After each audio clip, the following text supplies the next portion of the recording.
Thanks for listening to the Strong Back Nation podcast. Feel free to reach out for any questions at strongbacknation@gmail.com, or if you would like to be interviewed on the show. Today, we go over what past experiences can help you bring to the table with your junk removal business.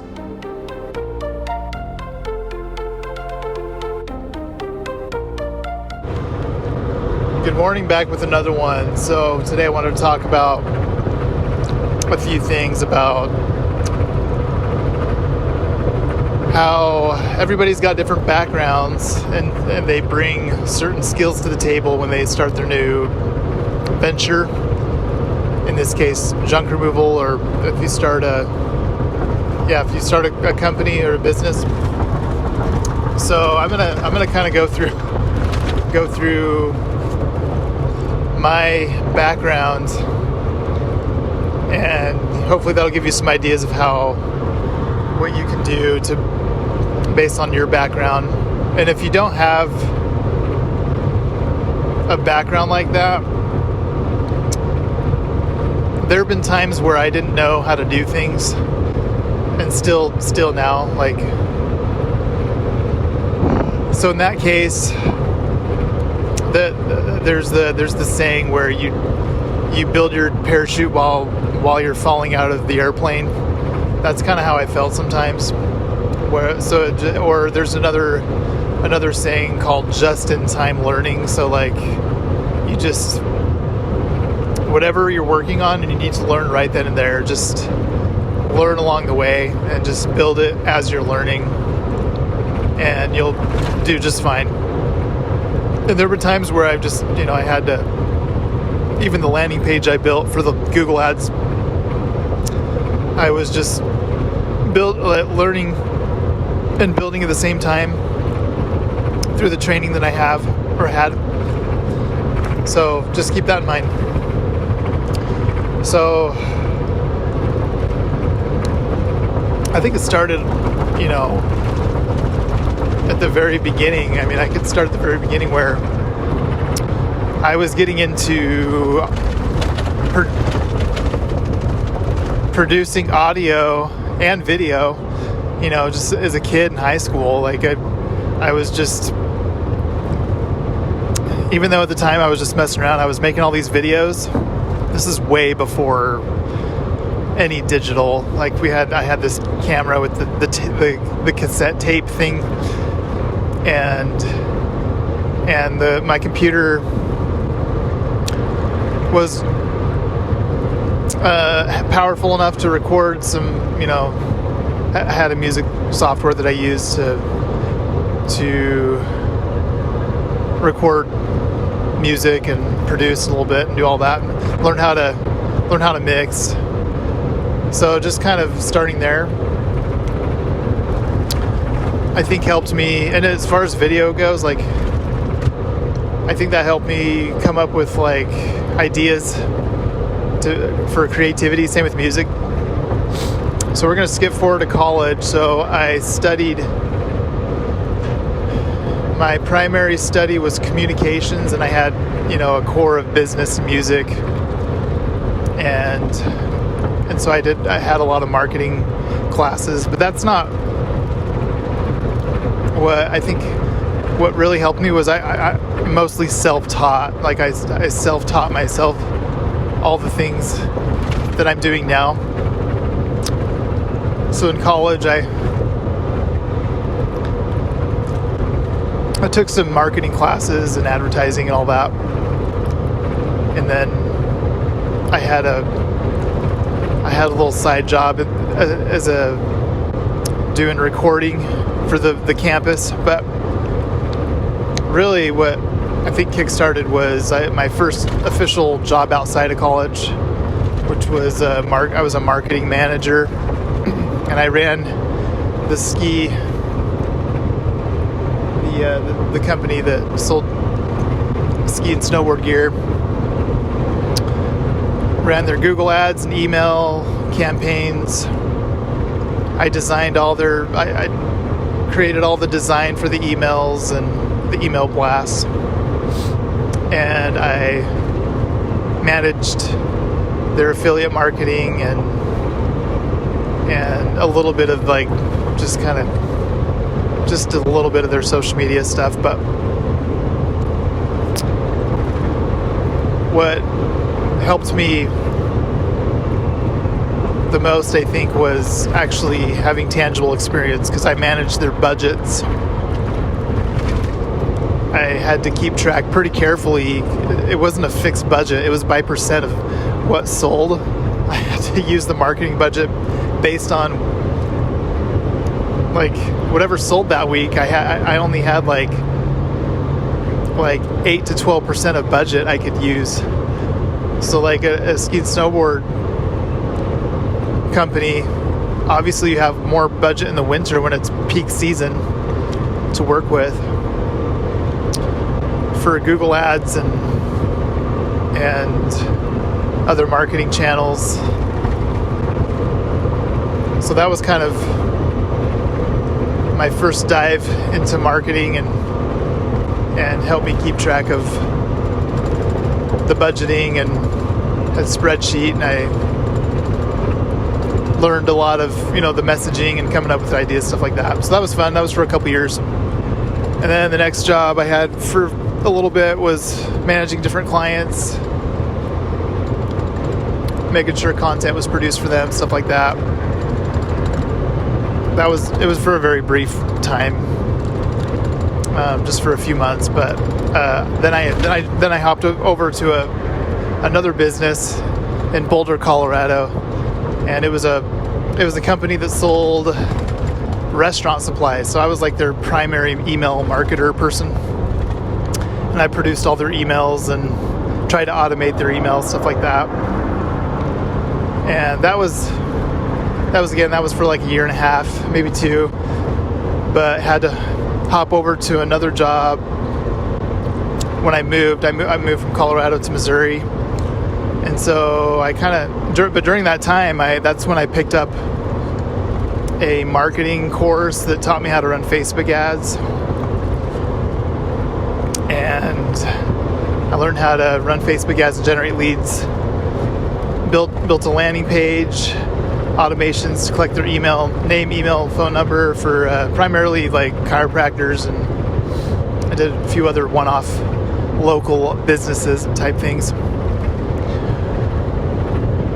So I did that on and off for a few years while I was working. So that was kind of my side thing, but eventually turned into like my main thing for a period of time. So like the restaurant supplier business, when I moved away from that and moved to a new state, I didn't have a job lined up, but I had my agency, my side agency type thing, which kind of was a good supplement and kind of risky, but yeah, just moved to a completely new state, bought a new house, like our first house, and took a huge leap of faith, moved wife and 2 kids at the time to a new place, completely new, bought a new house, and had faith that things would work out, and they did. So moved there and was working my agency, had managing my clients, and then eventually I picked up like a temp job, which, oh man, I can't even describe what they did. They focused on like providing marketing for corporate education. So I was like responsible for sending out email education, like education through email notifications, and it was quite a complex process. It was like using old and new technology. Some of it reminded me of like playing Oregon Trail on the Apple e-computer. Same with like my other previous jobs, like their merchant service reminded me of Oregon Trail. I was like, are we logging into DOS or what? So I did that for 6 months, and then I was able to get a full-time job at a company that was their thing was secure backup software. So I did marketing for that, ran their Google Ads and email campaigns, and figured out a way to get some good marketing that way. And that lasted for I think a year and a half or so. I was there. And then I think after that I picked up a job at a news station where I was in their sales department and was kind of the go-to for delivering their sales and advertising and marketing from like the sales team. I would have to make sure our vendors would put out all their marketing for the companies that paid for advertising. But what I also did that was pretty fun was I managed their podcast, and I coordinated the people being interviewed and the interviewer, made sure everything was scheduled out, everybody had what they needed, and to get everything recorded. And so that was fun to kind of go through that process. And then after that, I picked up a job I was a business intelligence analyst, and that was at the big Cerner company, and did that for a few years. Learned how to manage, keep track of things, and use Excel quite a bit. That's kind of when I started picking up like data, how to use data and analyze it, stuff like that. Primarily first with Excel, and then I got my Google data certificate. I forget what it's called, but I got a certificate, and it taught me how to just kind of an overview, a lot of formulas that I still use today for when I want to analyze reports, stuff like that. Kind of the easy ones, like not easy if you're just starting out with Excel, but like VLOOKUPs and count if statements, stuff like that. But that's come in handy. And I during that time I did some side projects. I was learning Python programming language, and actually that was since Chat GPT came out, that was really that helped me out because I knew it's kind of like learning a language. Like you don't know how to speak it, but you know how to read it. So if it's already there, you can kind of read and understand what it's doing or saying. So I had ChatGPT help me write a lot of the code, and so oh, this is a funny story. So we decided to do a little experiment and go off grid and like turn the electricity off for a while. And so after that experiment for however long we did it, I exported the utility bill data, and I used Python to convert it into charts and information so that I could see like how many, like when the moment we turn the water heater off, and then the moment we turn the utilities, like the washer and dryer, like what power, like how much power we were consuming. And actually the water heater and the dryer, because it's an electric dryer, that consumed most of the energy. So that uses a lot. So like we were paying like $13 a month for our utility bill, which is like nothing. Anyway, so that was a fun experiment, but I was able to play around with Python, and so I think I'm on the right track, because like I can apply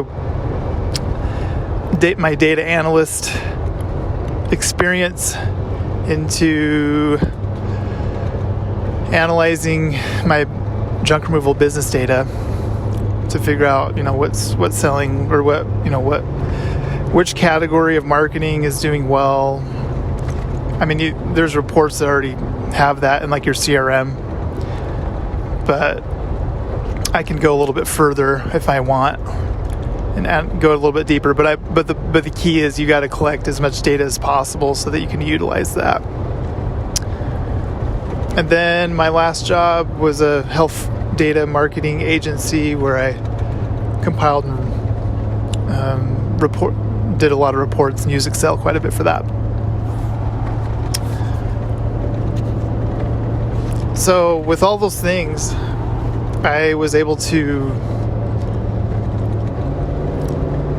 take my experience and marketing, like I had to get, even with all that, I still had to get some help setting up some of my marketing and had some help of running my Facebook ads initially.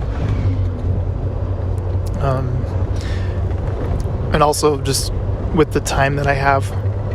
But eventually I just wanted to take back control of all of my marketing and utilize as much budget as I can. If I'm going to be spending money, I want all the budget to be going to the actual advertising versus paying a chunk of that to the person managing it. I'd rather do it myself so that all that budget can be utilized to generating the leads as we get more, produce more with the budget. So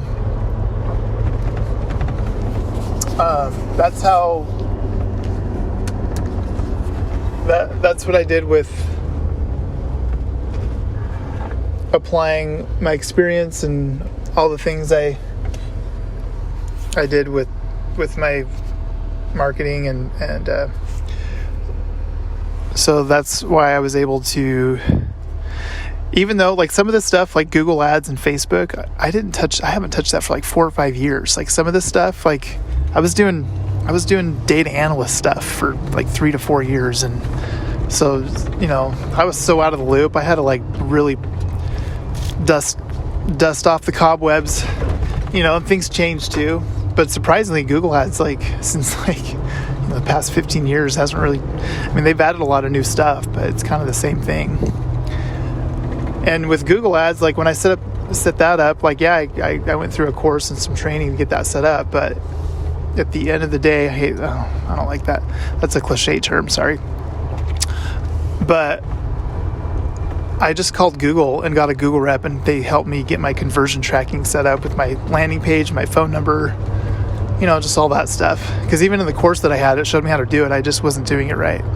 But if you just get a Google rep and they just walk you through step by step, they know how to do it way better than I do.